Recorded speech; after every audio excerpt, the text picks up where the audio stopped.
la sesión. Sí, de hecho recibí un regalo re bueno, así que sospecho que deberían escuchar mejor que las veces anteriores. Me regalaron estas cuestiones que son como bien top, o ¿cómo se llama esto? Los AirPods. Y he notado que realmente son bien power, bien poderosos. Voy a apretar un botón y todo el universo desaparece alrededor tuyo. Así como que borran todo lo que hay alrededor. Y deberían sonar bien. Un buen regalo. Ya, ¿cómo estamos, chiquillos, chiquillas? ¿Cómo estamos para hoy día? Bien, más o menos. Bien. ¿Todo bien? Nervios. Bueno, hoy día no sé cuántos de ustedes habrán dado la PTU otra vez, pero hoy día se supone que salen los resultados, así que me imagino que hay varios tiritándose que consideraron reevaluar su estancia en la universidad. ¿Ya salieron? My gosh. My gosh. ¿En serio? ¿Estáis seguro, Pablo?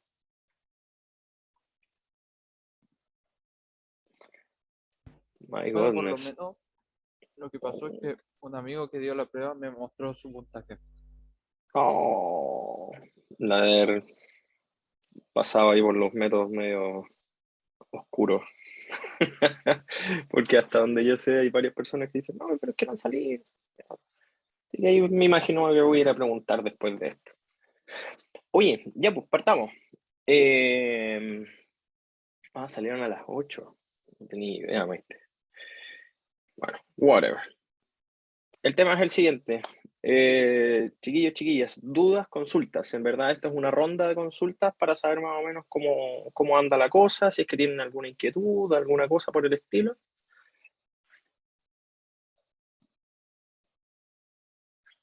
Antes de la prueba, porque el profe Jorge subió un documento, así que no sé si le echaron una miradita. Tenía como dos preguntas, creo, por ahí. Lo tengo por acá. Acá, material docente. ¿Las salas son las mismas de las A1? Sí, tengo entendido que sí. Déjame ver, déjame confirmar el tiro, Thais, porque sé que el profe Jorge mandó hoy día algo. ¿Será enteramente desarrollo? Sí, sí es. O sea, desarrollo como que vaya a tener que mover en el papel, sí, pues, pero ahí acuérdate de algunas preguntitas como de alternativas que vaya a tener ahí que marcar, porque no son todas así, ¿eh? Pero sí, creo que va a haber una de alternativa, si mal no recuerdo. A ver, déjenme Profe, abrir el documento. Dígame, escucho. yo tenía una duda con lo que era como norte magnético, norte geográfico, sur magnético, sur geográfico, porque Ya, vi muchas, o sea, como repasando, vi como parte en los que decía que, no sé, por el norte geográfico, el sur magnético se direccionaba o se iba como hacia el norte geográfico. ya. Y después, no sé, pues veía fotos después como haciendo resumen o cosas así. Y en la foto salía que el norte magnético también iba hacia el norte geográfico, y ahí me confundí. Ya, ya. En general, bueno, esto, pucha, te podría contar la historia más larga, pero hoy día la respuesta es no. El sur magnético, te podrían decir que va hacia el norte geográfico. Ya, sí, más o menos. Es que el problema está en que los polos magnéticos se mueven. De hecho, creo que voy a compartir pantalla, porque si no, esta cuestión va a quedar como algo suelto. Ustedes me dicen, porfa, si se ve.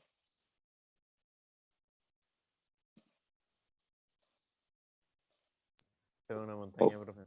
ya, perfecto. Se ve ahí, ya. Ok, mira, creo que deberíamos mostrarlo así, creo. Ahí estoy con lápiz blanco. Voy a ponerlo aquí. Está medio laggy mi compu, pero ahí. Tú tienes la Tierra. La Tierra tiene un eje. Y aquí, bueno, tú tenías el Ecuador. Este es el polo norte o el hemisferio norte. Y este es el hemisferio sur. Ya, dejar admitir ahí a alguien que está llegando. Ya, el tema está en que nosotros tenemos también que esto, bueno, todavía hay muchas cosas que se desconocen de esto, ¿ah? Realmente es muy raro, pero mira, nosotros tenemos acá un polo sur magnético. Voy a ponerle aquí mag para que de alguna manera se entienda un poco mejor. Y aquí tenemos un polo norte magnético. ¿Cachai? Entonces, ¿qué es lo que ocurre? Que cuando a ti te dicen que uno se mueve hacia, el polo sur magnético también se está acercando un pelito al polo norte geográfico. ¿Cachai? El tema está en que se mueve. Entonces, ¿por qué uno explica que esto, no sé, se pueden estar acercando o alejando, lo que sea? Y es principalmente por la naturaleza que tienen los polos magnéticos en la Tierra. En la Tierra existe el probablemente, no podemos constatarlo porque de hecho el hoyo más grande que hemos hecho en la Tierra tiene como 20 kilómetros y no sé si ustedes cachan, pero el radio de la Tierra es 6.360 kilómetros más o menos. Así que si el hoyo más grande que hemos hecho es de 20 kilómetros, con suerte será un rasguño en la superficie. Entonces, claramente no podemos llegar al núcleo para decir, ahí hay algo de tales características. No se puede. De hecho, todo esto que les estoy contando nace de evidencia indirecta, así como terremotos, bueno, el mismo campo magnético o cosas por el estilo. Entonces, se cree que existe un núcleo sólido que está girando. Es decir, hay cargas eléctricas que se están moviendo dentro de la Tierra y eso produce el campo magnético. Si eso es así, obviamente, y bueno, pensemos que es una especie de esfera o alguna cosa que se está moviendo como en un agua, al estarse moviendo o al estar girando de cierta manera, puede estarse moviendo hacia acá o hacia otro lugar. ¿Cachai? Y eso es lo que puede producir alguna confusión, porque en realidad uno dice, ¿cómo que los polos se van a mover? Bueno, se mueven, los magnéticos se mueven. El que no se mueve es el polo norte geográfico y el polo sur geográfico, porque eso depende simplemente de la rotación de la Tierra. ¿Cachai? No sé si me di a entender bien ahí, Maite, creo que me habías preguntado. ¿Sí? Y bueno, sur magnético está ligado al norte geográfico. No están completamente alineados, pero están más o menos en esa, como en esa orientación. Ya. A ver, tenemos una pregunta. ¿Se debe conocer al 100% todas las fórmulas vistas en este curso para el control? No, no. De hecho, para el control de laboratorio hoy día, no. No. Ya, buena pregunta. Ya, y la Maite tiene la otra pregunta. Entonces, la aguja apunta hacia, bueno, el norte de la aguja de la brújula va a apuntar en estricto rigor al, ¿cómo se llama esto? De hecho, lo voy a dejar acá, porque ya tuvimos problemas con esto. Ya, la aguja, el norte, va a apuntar, voy a ponerlo así, si tú pones una aguja aquí, está ahí en la Tierra, y tú tenés tu brújula, la parte roja va a apuntar hacia el norte geográfico, pero eso es coincidente con el sur magnético, ¿cachai? Entonces, en estricto rigor, la aguja va a apuntar hacia el sur, comillas, en términos del magnetismo, pero siempre va a ser el norte geográfico porque nos interesa saber el norte, ¿cachai?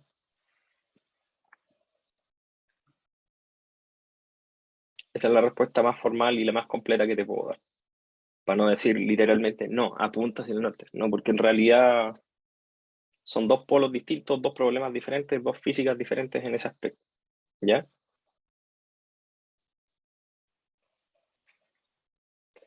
Voy a eliminar esto. Ya. Fernando, ¿podemos pensar en la Tierra como en un imán gigante? Si es así, entonces todos los imanes están apuntando hacia el norte magnético.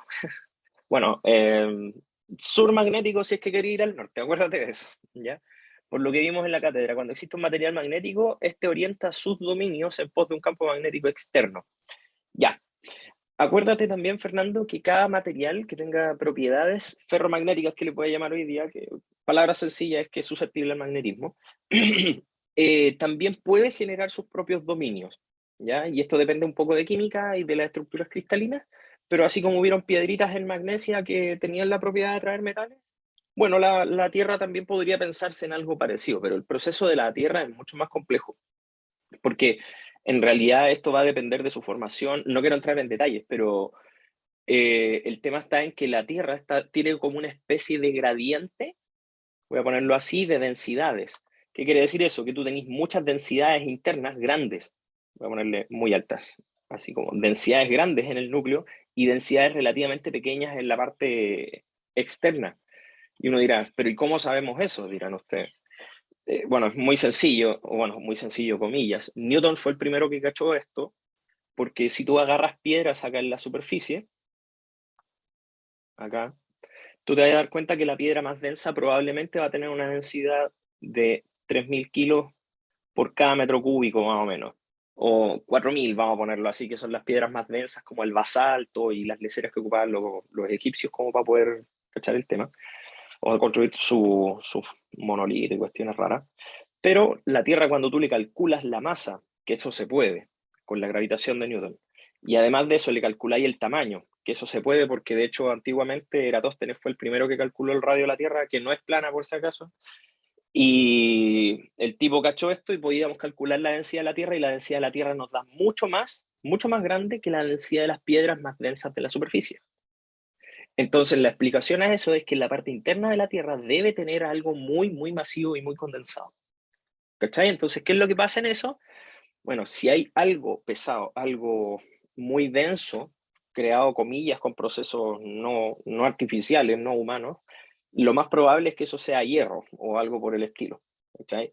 Y bueno, hay evidencia también respecto de esto con los terremotos, porque los terremotos, no sé si ustedes lo saben, pero los terremotos atraviesan el planeta entero en general.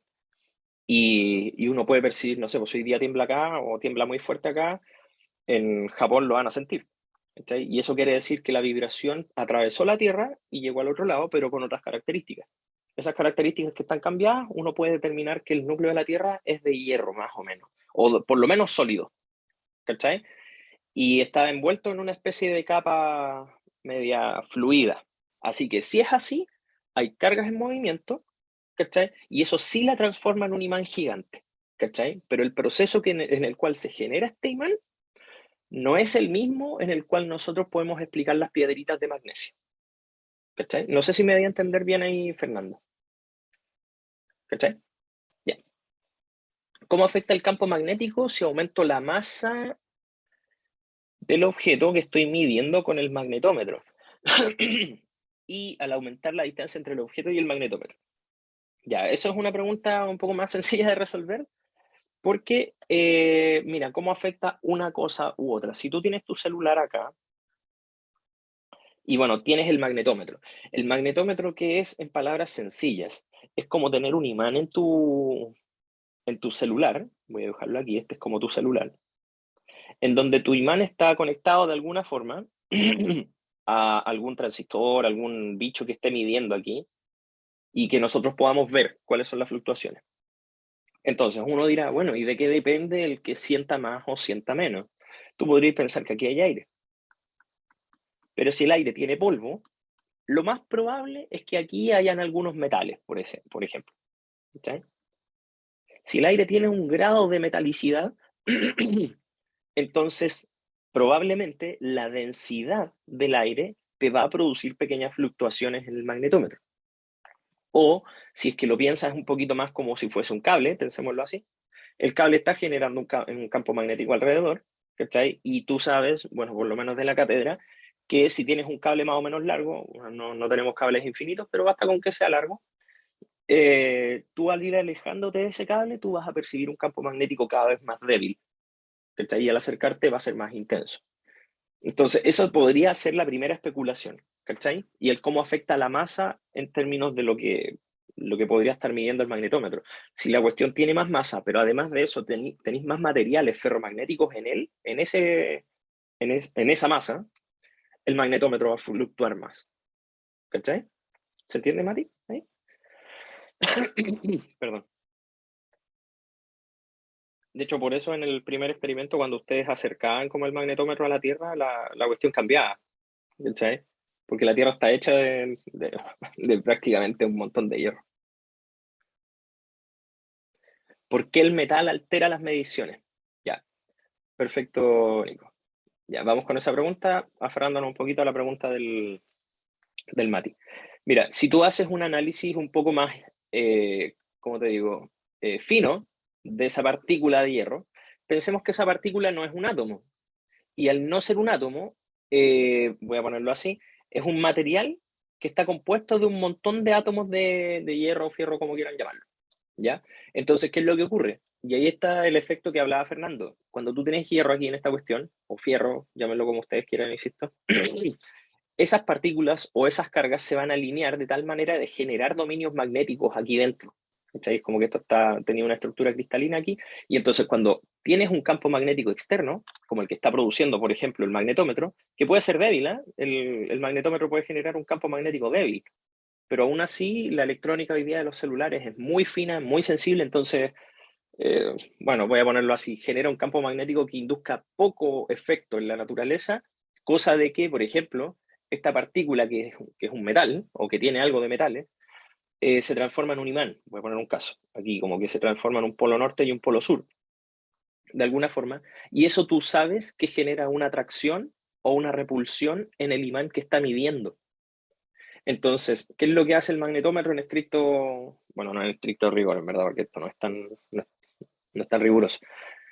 Cuando las partículas se convierten en imanes a causa de un campo magnético externo que pueda estar apareciendo, como por ejemplo el del detector, entonces ahí se generan como pequeñas interacciones o fuerzas magnéticas entre los imanes que están interactuando. Y al tener evidencia de la fuerza magnética, tú puedes transformar eso en corriente, y si la corriente fluctúa es porque el imán fluctúa. No sé si me di a entender bien ahí, Nico.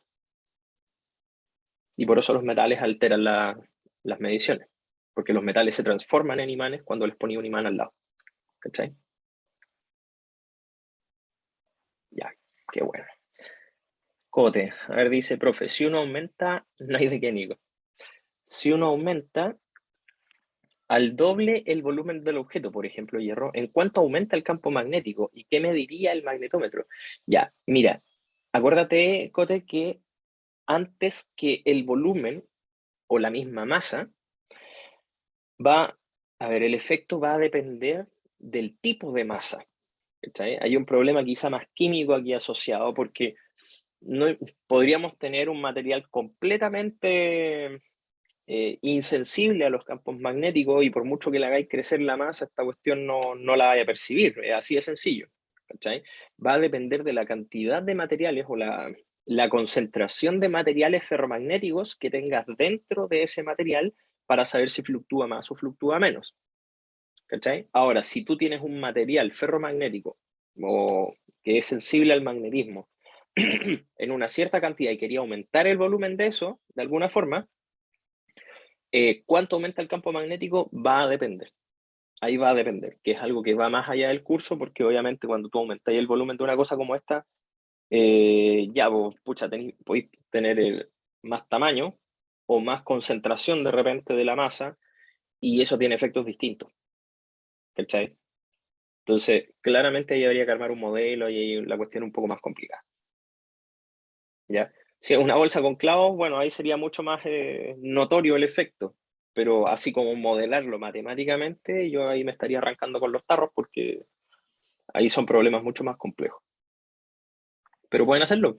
Una fórmula que relacione masa y campo magnético, sí, podríamos especular una. Podríamos especular una, pero nada así como que uno pueda decir, ah, ya lo vamos a ocupar para la prueba. No, de hecho, miren, podríamos, no sé, tomemos algo así rápido. Tenemos que la fuerza magnética es Q por B cruz B, ya siendo este el campo magnético que a lo mejor está induciendo el movimiento de la carga por fuera. Entonces, si nosotros tenemos una densidad de cargas, como lo habíamos visto anteriormente, no sé, voy a pensar en algo, una cierta cantidad de cargas por cada unidad de masa, tenemos eso ahí, y esto es B cruz B, no sé, estoy armando aquí una idea nomás. Uno podría aquí ver que esto es como una especie de, no sé, J, que es como la densidad de carga del material, por su masa, por B cruz B. Entonces, ¿qué podríamos pensar? Más o menos, no sé. Mientras más masa, y aquí es lineal, si la densidad de partículas o la carga por cada unidad de masa que hay es constante, entonces tendríamos que la masa es lineal con la fuerza que se genera en términos magnéticos. ¿Cachai? Entonces, mientras más masa hay, más fuerza magnética deberíamos percibir cuando tenemos un campo magnético constante también. ¿Cachai? O sea, puedo resolver este problema especulando algo de la fórmula, pero fíjense que yo tengo que restringir ciertas variables, y que en cierta manera un poco es como lo que uno busca que ustedes piensen en las pruebas de laboratorio. O sea, no que se aprendan una fórmula, sino que el cómo ustedes ocupan una fórmula para poder argumentar. ¿Cachai? No sé si se entiende. Ahí, Mati, que estáis preguntándome por una fórmula. Así como esta, pueden encontrar varias. Así, Y basta con que ustedes dominen un poquito la matemática, el álgebra, jueguen un rato con eso y si hay un buen argumento, ahí ustedes lo presentan. Pero fórmula así, ya, sabemos la masa, entonces sabemos inmediatamente el campo magnético o cómo fluctúa el campo magnético. No creo que sea muy cauto de mi parte que yo se los diga así, porque en realidad ustedes van a probablemente ser científicos o científicas, entonces uno tiene que empezar a olvidarse el concepto como de verdad, así como, ya, la fórmula dice todo, no, olvídenlo, esa cuestión va a fallar siempre, así que es un modelo, se ajusta a los datos, pero no son los datos, ¿ya? Así que no le pidan al mundo ser algo que no es. ¿Se entiende, cierto?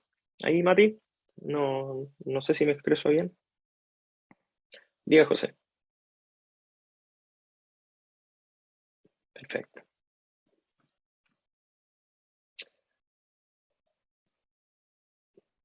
O sea, no hay que saberse las fórmulas realmente, es una cuestión que basta con los laboratorios que han vivido. O sea, si en los laboratorios nos enfrentamos a una ecuación literal, que esto hasta donde yo sé no ha sido así, de hecho hemos visto simplemente como fenomenología, ¿cachai? De que la modelamos con ecuaciones es otra cosa, pero no deberían saber nada de eso. Diga. La última clase va a entrar como en el laboratorio, o sea, en el control, porque no hemos como hecho un laboratorio de la última clase. Como... No, ya. no entra. Si tienen Qué que pensar en bueno. los laboratorios nomás. Aquí es el qué Qué cosas han bueno. fallado, qué cosas no les han resultado, por ahí van las cosas en general. Ya. Gracias. Así que Qué no se bueno, estresen por Charlie. cuestiones a lo mejor fuera de foco, así que no se compliquen. ¿Alguna duda más? Voy a jugar un poquito. Profe, Díganme. respecto como con lo que vimos en el laboratorio 1, la concentración de hierro como de un elemento va a afectar en su capacidad de volverse como imán en Sí, presencia de un campo magnético. sí. En general, si tú tienes más cargas libres, son más susceptibles a que un campo magnético las mueva. Entonces, si eso es así, es altamente probable que tú puedas generar imanes con campos magnéticos externos, ¿cachai? Y con mayor facilidad. Y si Es decir, ese mismo objeto se va distanciando, como lo hicimos en el laboratorio 1, llega un punto en que deja de participar como imán o podría quedarse naturalmente como imán. mira, hay distintos efectos. Por ejemplo, los imanes, no sé, comunes, los que uno compra así o que encuentra en los audífonos y cosas por el estilo, los llama imanes permanentes, pero no existe nada permanente en la naturaleza. O sea, de hecho, no existe ningún absoluto, físicamente hablando. Entonces, el imán siempre va a decaer un poquito, ya sea por calor, porque podéis pensar que a lo mejor el calor es uno de de las cosas que estamos conversando, porque quiero darles insumos para que puedan especular, porque hoy día es una prueba de mucha especulación también. El calor va a ayudar también a que un imán se desnaturalice, ¿cachai? Porque como son cargas que se están como organizando, el calor ayuda a que las cargas se desorganicen. De hecho, por eso cuando tú metís un imán al fuego, termina por morir, ¿cachai? Y como siempre existe un grado de temperatura en cualquier lado, porque la temperatura es la propiedad en que las partículas se están moviendo, voy a ponerlo así, el imán siempre va a decaer, ¿cachai? Ahora, ¿cuánto se demora en decaer? Ese es problema ya un poco más complejo, pero hay imanes que podrían durar muchísimo más allá que una vida humana o que generaciones humanas. Entonces, ahí uno dice ya, comillas, son permanentes. Pero todas las cosas van a decaer. ¿Ya? ¿Se entiende en parte o no? ¿O necesitas ahí otra explicación un poco más como No, sí, acabada? ¿Se entiende? sí. Ya, bueno, ahí para que especulen, porque en realidad, insisto, el tema de la temperatura les puede ayudar a especular alguna posible respuesta, pero tienen que tratar de enfocarse en sus eventos de laboratorio, sus problemas como de laboratorio. Ya. Pato, tenemos aquí una consulta, dice, profe, ¿la bobina afecta al campo magnético por ser un metal? Sí, sí. De hecho, eh, de hecho, la misma bobina, cuando tú le pasas corriente, ella se transforma en un imán que va a interferir en el campo magnético de otro imán. De hecho, hay algunos efectos que incluso hablan de que se puede ¿cómo se llama esto? Afectar a sí misma. Porque tiene sentido, pues, o sea, si tenéis movimiento de cargas internas, el hecho de que estés generando un imán es dentro, va a hacer a las partículas susceptibles a un movimiento que originalmente no tenía. ¿Cachai? Entonces, la respuesta es sí. Sí, el campo magnético va a afectar, la bobina sí va a afectar los campos magnéticos que vengan de afuera o que ella misma puede generar.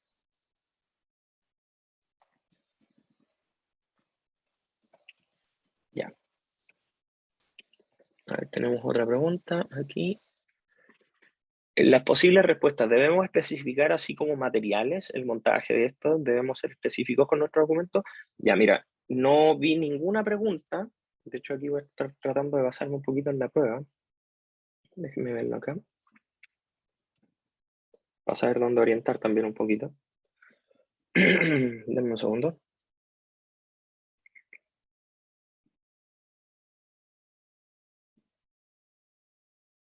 Aquí está.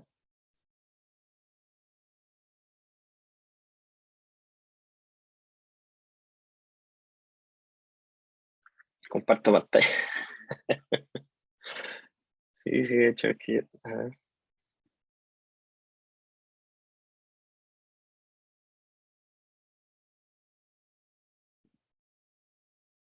Aquí está. Salvaría de 0.5 segundos, claro. A ver.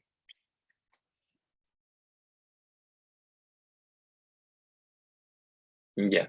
Algunas cosas que pueden esbozar. Problemas que tengan que ver con hipótesis, o cómo formular una hipótesis. Eso es algo importante. Que bueno, está también en el manual que compartió el profe Jorge. Se les van a proponer algunas situaciones como físicas que no necesariamente son magnetismo. Ojo con eso, porque acuérdense que esto también, como es la prueba de laboratorio y agarra todo para atrás, también hay problemas que tienen que ver con electricidad. ¿Qué más? Claro. Cómo podrían constatar una hipótesis. Aquí salen algunos detalles al respecto. Ajustes de curvas, de repente podría ser importante que le puedan echar una mirada. Y el cómo saber cuándo un ajuste es bueno o cuándo un ajuste es malo. O sea, dentro de las cosas que yo he podido como mirar en sus laboratorios, no sé, yo de hecho podría poner esto. ¿Dónde está mi monito? Aquí está. No sé, voy a poner un caso. Ustedes tienen los datos, no sé, les da algo así.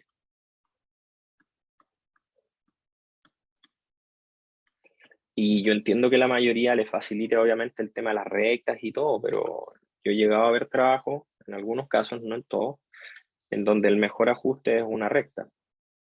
Que uno dice, ya, ok, no está mal ajustar una recta en ningún caso, pero tú estás viendo claramente que aquí hay una especie de curvatura. ¿Cachai? Entonces, o ahí hay un problema de linealización, o ahí hay un problema de la curva que estáis ajustando, etcétera. Pero tienen que saber más o menos el cómo definir cuál puede ser el mejor ajuste y qué es lo que ustedes entienden como el mejor ajuste. ¿Cachai? No sé si me di a entender bien ahí, chiquillos, chiquillas.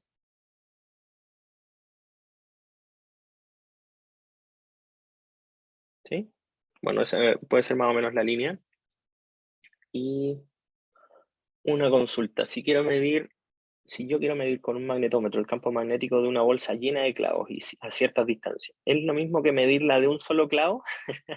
Considerando que los campos magnéticos, los campos se suman, ¿el volumen afecta a la medición? Qué buena pregunta. Mira, yo no lo he hecho formalmente, podrías intentarlo. Da prueba con un clavo y después dos clavos, pero yo sospecho que sí deberías ver una mayor fluctuación, que sí deberías verla, porque al tener más carga o más material ferromagnético, voy a ponerlo así, la distorsión del campo magnético va a ser más notoria por estar más cargas involucradas. ¿Cachai? Puede que me equivoque, pero es un experimento tan sencillo que de repente podríamos intentar hacerlo en casa. ¿Ya? Pero es una muy buena idea si es que tú quieres constatar, por ejemplo, ahí lo que tenéis. Tú propusiste una pregunta, hay una inquietud, una observación que ya está haciendo que te produce una duda, entonces genera la hipótesis. Por ejemplo, Cami, mira, dime una hipótesis respecto de lo que me acabas de decir. Por ejemplo, si quiero medir el campo magnético de una bolsa llena de clavos a ciertas distancias, ¿es lo mismo que medirla de un clavo solo? ¿Cuál sería la hipótesis en este aspecto? O plantea esa formulación como una hipótesis.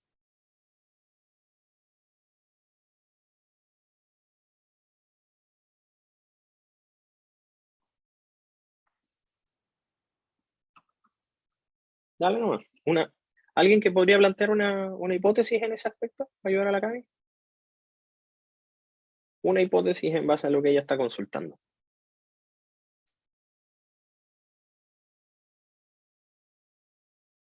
¿Cómo, profe? ¿Qué está consultando la Cami? Ya, les leo la consulta. Dice, si yo quiero medir con un magnetómetro el campo magnético de una bolsa llena de clavos a cierta distancia, ¿es lo mismo que medir la de un solo clavo? Considerando que los campos se suman, el volumen afecta a la medición. ¿Cómo propondrían una especie de hipótesis ahí? Mayor cantidad de material ferromagnético afecta de mayor manera el campo magnético. Buena pregunta, o sea, buena hipótesis, perdón, Nico. Muy bien. Es exactamente, Vato. Una afirmación. Por ejemplo, pensando en la idea de la Cami también, pensemos más sencillo, quizá como más sin meternos como en los tecnicismos. Más clavos en una bolsa, más fluctuación de campo magnético. Sencillo, ¿no? ¿Cachai? Y lo que queda ahí después es poner algún experimento, empezar a probar ideas, ¿cachai? Y obviamente relacionarlo con las cosas que yo estoy preguntando, ¿cachai? Porque si se fijan, aquí no está el problema de la distancia, por ejemplo. Si ustedes me dijeran, ya, vamos a poner un set de clavos, vamos a poner un clavo en una, 2 clavos en la otra, 3 clavos en la otra y vamos a medir a distintas distancias. ¿Para qué poner las distancias si en realidad ni siquiera necesitáis eso? Si tu hipótesis era decir que más clavos afectan de mayor manera el campo magnético, no hay problemas de distancia involucrados. O sea, a eso voy con el hecho de que ustedes diseñen correctamente la experiencia de laboratorio. ¿Sí? Exactamente, Patricio, que se pueda refutar o confirmar. O sea, ustedes hacen la afirmación, pum, y después todo lo demás se reduce a un sí o un no. Objetos pequeños no variaban mucho el campo. Bueno, ahí dice Esperanza que tiene una experiencia. Bueno, ahí eso es más o menos la línea, Cami. Entonces, más allá del resolver o no la pregunta, plantéate la idea del cómo formular tu inquietud o tu observación como en un formato de hipótesis y el cómo diseñar el experimento para poder confirmarla. ¿Sí? De eso se trata esta prueba. Ya, a ver, voy con las otras preguntas que veo que se me pasaron unas. ¿No se supone que el mejor ajuste es R cuando R es cercano a 1? Sí, claro, efectivamente, Thais. Pero tú puedes proponer cualquier recta o cualquier curva. ¿Cachai? Entonces, de repente el mejor ajuste es un poco nuboso en ese sentido, pero si bien es un muy buen argumento el que tú estás dando, no te olvides de que podemos fallar dependiendo de qué forma o qué curva proponemos. ¿Cachai? Entonces, insisto, ahí con ese lado, cuidado nomás por el tema del aferrarse demasiado al chi cuadrado o al R, que es algo que ustedes ya conocen, porque igual hay que presentar una fórmula. Entonces la fórmula tiene que ser algo que ustedes conozcan, no sé, pues una parábola, una exponencial, una sinusoide, no sé, pues ahí, dependiendo de cómo se vean los datos, uno propone y diría, ya, este debería ser el mejor ajuste porque, no sé, pues R se tiene que parecer a 1, y si yo pongo una recta, lo más probable es que tenga mayores fallas que si pongo una, no sé, una exponencial, no sé. Pero por ahí van los argumentos, ¿ya? Debemos como formular una función en base a los datos. Mira, en general, mira, la respuesta de que te debería decir es no, pero sí siempre tener un abanico de fórmulas en la cabeza como para poder proponer, pues, o sea, el mínimo, diría yo. La recta, la parábola, una sinusoide, diría yo, una exponencial, o algo por el estilo, porque en realidad no sé, pues yo diría, ten un abanico nomás de cuestiones, ¿cachai? Ten un abanico de fórmulas que a lo mejor te puedan ayudar.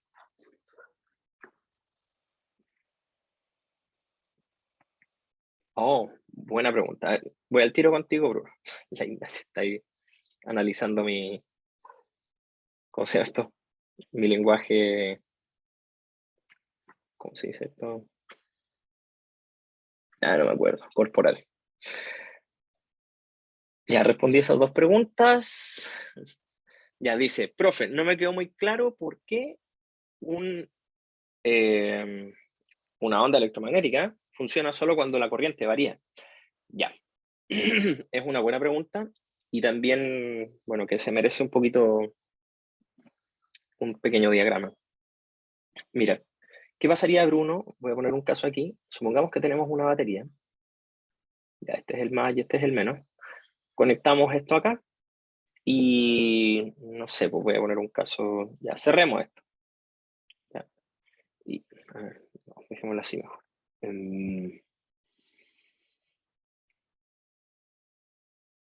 Denme un segundo, estoy diseñando el modelo en la cabeza. Ya, voy a ponerlo así. Ahí. Ya, y aquí cerremos el circuito. Ya, está cerrado. Ya, esto es un cable nomás, por si acaso. Ya. No, mal experimento. Aquí mejor. Lo hago así. Sí, yo creo que podría hacer algo así. O lo voy a hacer más como una antena. Perdón, chiquillos, pero...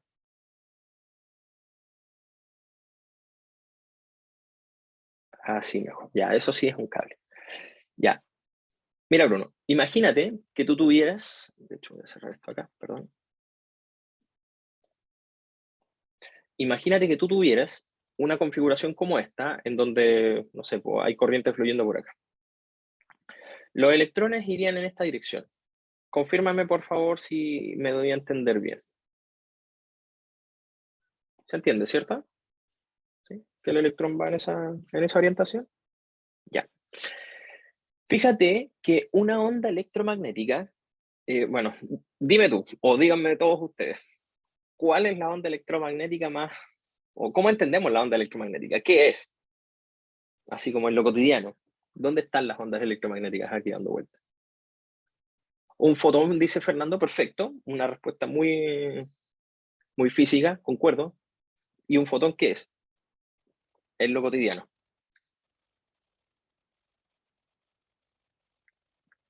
Luz, efectivamente. Entonces, si ustedes se fijan, tú dirás, chuta, pero ¿de dónde proviene la luz? Si a fin de cuentas una onda electromagnética, lo que yo quiero medir o lo que yo quiero entender es que la onda electromagnética sale de esta configuración.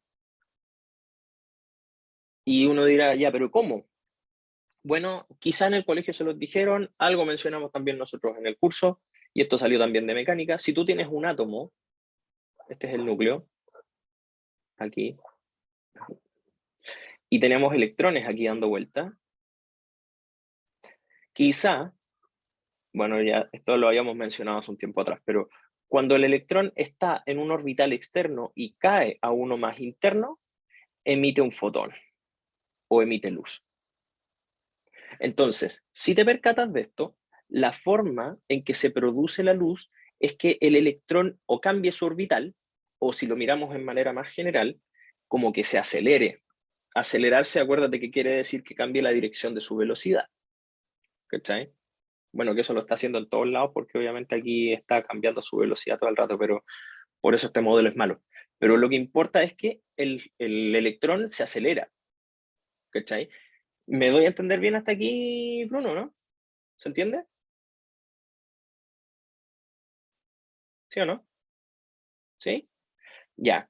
Y si decimos lo siguiente, si el electrón o la carga electromagnética, o la carga eléctrica, se tiene que acelerar para poder formular o para poder generar la luz, piensa en esto. Si tú tuvieras fuentes de voltaje directo, el electrón no se aceleraría en este trayecto de aquí para acá, porque se movería, comillas, a velocidad constante. Quizá en estos sectores, porque aquí se está acelerando, aquí a lo mejor produciría luz, en los bordes donde está doblando. ¿Cachai? Por eso te decía hace un rato que el modelo es malo. Pero si tú tuvieras solamente, voy a ponerlo aquí, solamente una configuración sencilla, en donde tú tenés, por ejemplo, pucha, no, igual se va a tener que devolver con esto, pero ya, algo así, un puro palo, ¿no? Aquí, ahí, algo así. Es pésima como lo estoy conectando, pero así, muy fino, como si fuese una antena. El electrón solamente quizás se estaría doblando acá cuando a lo mejor se tuerza. Ya, no quiero ir muy fino, pero lo importante es que el electrón se tenga que ir y volver, o desacelerar, o frenar, o aumentar la velocidad, pero tiene que acelerar de alguna forma. Y eso se logra principalmente haciendo que la fuente de voltaje sea oscilante, es decir, haciendo que el electrón vaya y vuelva. ¿Cachai? Porque si no se acelera, no se producen las ondas electromagnéticas. ¿Cachai? Un electrón que va moviéndose a velocidad constante no produce ondas electromagnéticas, por la razón que ya te di hace un rato con el átomo. ¿Me doy a entender bien o no? Profe, Diga. para entenderlo mejor, entonces con voltaje constante no emitiría onda electromagnética. No, no. Ah, ya, ya. O sea, insisto en esto, si tú dobláis el cable ya el electrón se está torciendo, pero en estricto rigor uno debe decir no.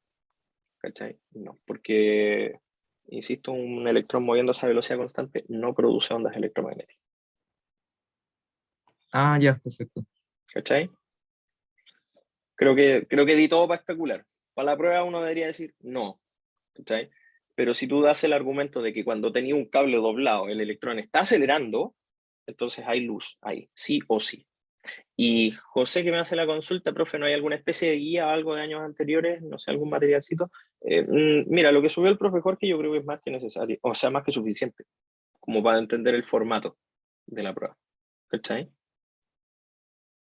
¿Cómo se relaciona el campo eléctrico y el campo magnético? Wow. Ya, esa es una pregunta complicada, Anto, pero lo voy a responder fácilmente desde el punto de vista de las ondas electromagnéticas.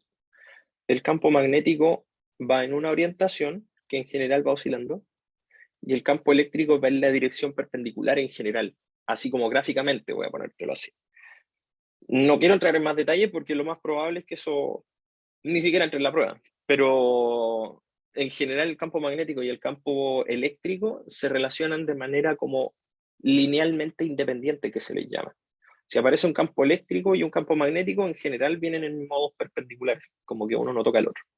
¿Cachai? Pero eso es más o menos lo que te puedo decir en términos de campos. ¿Cachai?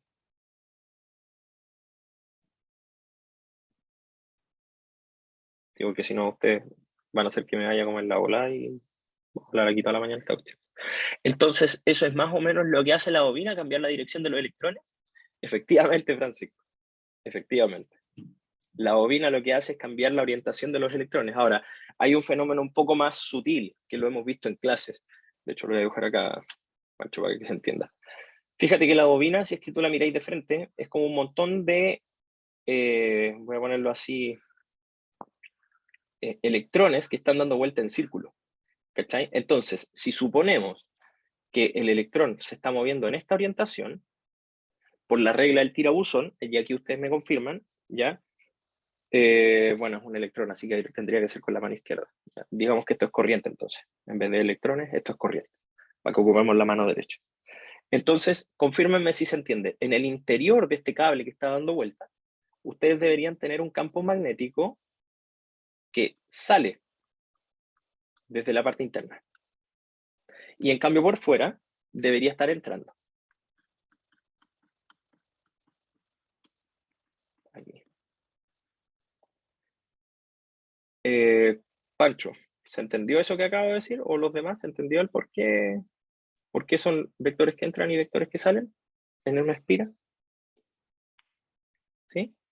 Ya, ¿cachai? Que entonces cuando tú tienes una configuración de ese tipo, así como alambre enrollado, que está pasándole corriente, el imán se genera no solamente porque el electrón está cambiando de orientación, sino que también porque tenemos nuestra regla, ¿cachai? De la mano derecha o la mano izquierda, como ustedes quieran verlo, que está generando un campo magnético en el interior de la bobina, ¿cachai?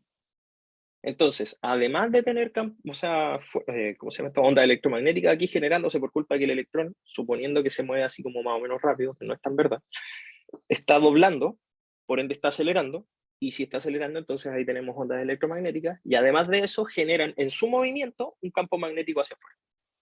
¿Cachai? Y bueno, ya sea dentro de la parte exterior. Por eso les digo, el problema es muy complejo si es que lo analizamos desde todas las aristas, pero si se entiende, estamos bien. ¿Se entendió eso último? ¿Sí o no? ¿Sí? ¿No? ¿Sí? Yes. Ya.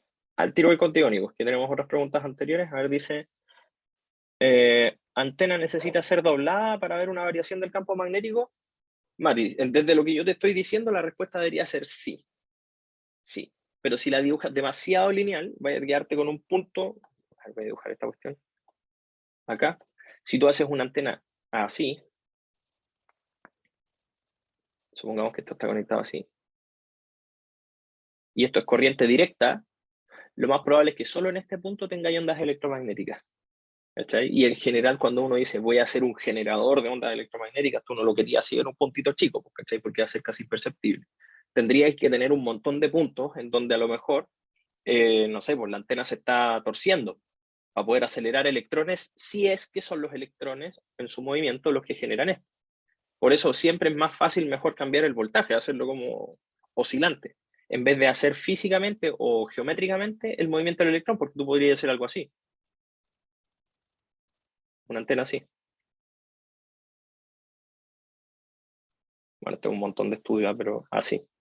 ¿Cachai? Y ahí acelera un montón el electrón, po. Pero ¿para qué quería una cuestión como esa? Mejor así es una antena así, te ahorráis cable, y lo que hacía es cambiar la fuente de poder, en vez de una pila le ponéis un alternador. ¿Cachai? Entonces así te ahorráis el tema de andar haciendo geométricamente problemas, ¿cachai? Que más encima son caros. ¿Cachai? ¿Se entendió, Mati, ahí, cierto? ¿O no? Sí, perfecto. Voy con la siguiente. Maite dice, profe, a mayor intensidad de corriente que pasa por una bobina, ¿el campo igual aumentaría? Sí. Sí, Maite, efectivamente, porque depende de la corriente. De hecho, bueno, aquí tenemos algo que podría ayudar, que es I por L cruz B, si mal no recuerdo. Este era el... Entonces, mayor intensidad de corriente, tú tenías aquí una posible mayor, o sea, una posible alteración del campo. ¿Cachai? Entonces, ahí podemos ir jugando. De hecho, eso está en las guías, pero insisto, no es una cuestión así como que uno diga, ah, ya, hay que verlo. No. Profe, ¿y la antena qué hace entonces? La antena lo único que hace es transmitir estas ondas que se producen a causa de las aceleraciones de las cargas. ¿Ya? ¿Y esas ondas electromagnéticas que se generan saldrían por la antena? Sí, salen por todos lados. Por todos lados donde se aceleren cargas, ahí están. Por eso es tan interesante esta cuestión. Si de hecho, miren, a ver, piensen amplio. Yo sé que estoy conversando casi de una cátedra, pero nuestro cuerpo tiene material ferromagnético. Tenemos hierro en el cuerpo. Si ustedes hacen esto, ahí ya están generando una onda electromagnética, porque ustedes movilizaron la carga y la aceleraron. El que es débil es otra cosa, pero está. ¿Cachai? ¿Se entiende, cierto? ¿Sí o no? Así como, ¿cachan que por el hecho de tener cargas aquí en todos lados, todas las cosas pueden emitir una onda electromagnética, por ende todas las cosas emiten luz, ¿ya? Todo lo que sea que esté compuesto de átomos va a emitir luz. Por eso siempre se está perdiendo energía, porque, insisto, la luz es energía que se está perdiendo. Ustedes dirán, ah, ¿tenemos un material que no pierda energía? No, porque si lo miráis, perdió. Po. Ya, dice, si colocamos un magneto... perdón. ¿Cuál era la función del potenciómetro? Ya, la función del potenciómetro es entregar más o menos energía al sistema para poder hacer más o menos intenso el campo magnético y ver las fluctuaciones que pudiese tener el campo en sí. Ahora, de que podría haber sido algo no necesario, sí, podría haber sido algo innecesario, porque en realidad basta con que tú pongáis un valor de corriente, y si esto está oscilando o la corriente está oscilando, no deberíamos tener ningún problema. Debería generarse. Entonces, el potenciómetro lo único que hace es regular el tema de la resistencia que tú le ponías al sistema para que no se queme, por ejemplo, o aumentar la intensidad del efecto. Si colocamos un magnetómetro en el cerebro, ¿va a variar mucho? Buena pregunta. Ya, mira. Ya se están arrancando con los tarros con esta cuestión, pero sí, el problema está en que, mira, tú podés medir las fluctuaciones de campo magnético que podría también tener el cerebro, pero son débiles, son débiles. De hecho, fíjense en esto. Ustedes pueden acercar un imán al cuerpo y a nadie le produce ningún miedo, porque no hace nada, porque el imán no se pega y todo. ¿Existen efectos? Sí, existen efectos, pero son tan poco significativos que en realidad uno puede decir que el cuerpo casi no es sensible a los campos magnéticos. Pero los campos eléctricos son otra cosa. Por ejemplo, uno le tiene un terror tremendo a los campos eléctricos, porque de hecho basta con que tú te acerques a un cable más o menos pelado y tú tocas esa cuestión y te va a empezar a mover cargas por el cuerpo. O sea, somos muy sensibles a los campos eléctricos, muy poco sensibles a los campos magnéticos. Así que tenemos ahí una pista para poder decir, ¿varía el magnetómetro cuando me lo pongo en la cabeza? Sí, va a variar, pero lo más probable es que varíe poco, y en el caso de que varíe suficientemente como algo de manera significativa, las oscilaciones o las ondas que genera el cerebro son más rápidas que lo que puede registrar probablemente ese magnetómetro. Ustedes no verían las ondas así como tal cual, pero sí existen. De hecho, muchos especulan ahí como que las cabezas como que se sincronizan también, porque obviamente si la cabeza está haciendo sinapsis o las neuronas hacen sinapsis, eso es un movimiento de cargas, están acelerándose las cargas. Y si se están acelerando en el momento en que ustedes están pensando o están haciendo algún ejercicio mental, están transmitiendo ondas electromagnéticas para todos lados. Y eso es real. Entonces puede ser que otro lo esté captando y no sé, pues esté induciendo sinapsis en el otro. No sé, ahí hay ya un montón de especulación. No quiero entrar como en cuestiones media pseudocientíficas así de palabra, pero esto se está estudiando, así que no es nada tan raro. ¿Ya? Creo que cambiar la resistencia que se le aplica al circuito se podría entender como una resistencia variable. Sí, sí. El potenciómetro es una resistencia variable, Thais. Es lo mismo. ¿Ya? Exactamente igual. No sé si hay más dudas, chiquillos, chiquillas, ahí como para seguir acercándonos un poco. Ya creo que les di todos los tips para la prueba, así que no deberían necesitar más. A mi gusto está súper papo. Así que aprovechen esta instancia. Ya, José, perfecto. No, sí, de verdad, está muy sencilla. Está muy sencilla. Sí, lo importante es que ustedes argumenten correctamente, como yo les he dicho aquí. ¿Ya? Que lo que sea que propongan tenga coherencia con lo que argumentan. No, tranquilidad, Thais, tranquilidad. No, un 2 hoy día imposible, Ignacia. O sea, no, realmente imposible. Tendría que, no sé, no poner tu nombre, no tengo idea. No, realmente está muy sencilla. Así que confío en que les va a ir bien. 2-1 entonces. No, de más, de más.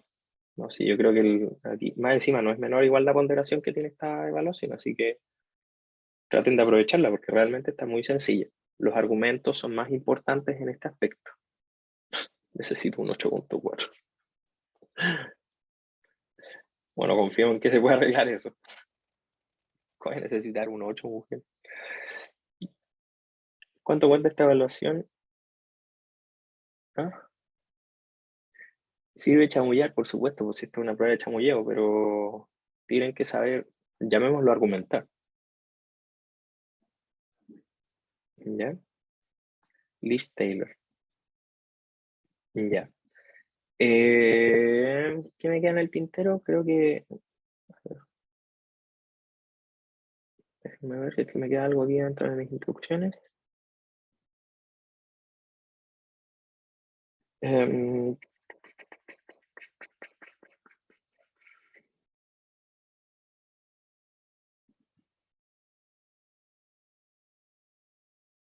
creo que no. Creo que no. El profe Jorge creo que subió todo. Ya, por si acaso, bueno, por si es que no lo... A ver, estoy mirando aquí alguna de estas cosas. ¿Quién me preguntó esto? ¿Cuánto vale esta evaluación? Es un 20%, o sea, un quinto del curso. ¿Puedes subir la clase al tiro? Sí, sí, no hay problema, Cote. ¿Cuántas preguntas son? 3, creo. A ver, a ver.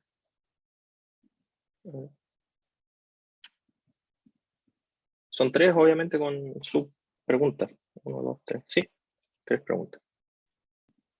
Si lo que importa, insisto, son los argumentos. No se va a revisar si respondió bien o mal. Se va a revisar si es que cumple con la premisa de que hay coherencia en sus respuestas, ¿no? ¿Ya? Ya. Estamos entonces. Voy a dejar de grabar